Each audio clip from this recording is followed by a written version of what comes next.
Hello, my name is Nishanan Janta Singh. Today I will present to you how to make toy sandcastle. Step 1. Take an old cardboard box, this one and this one. Step 2. Take some scissors and cut out the shape of sandcastle.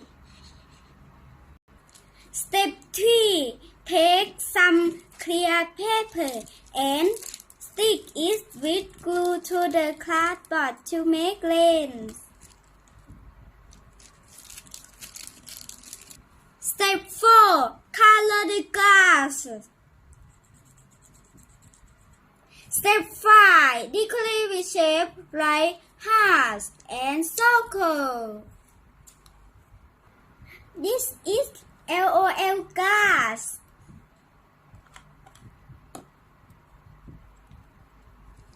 Pink LOL glass. Purple and black glass.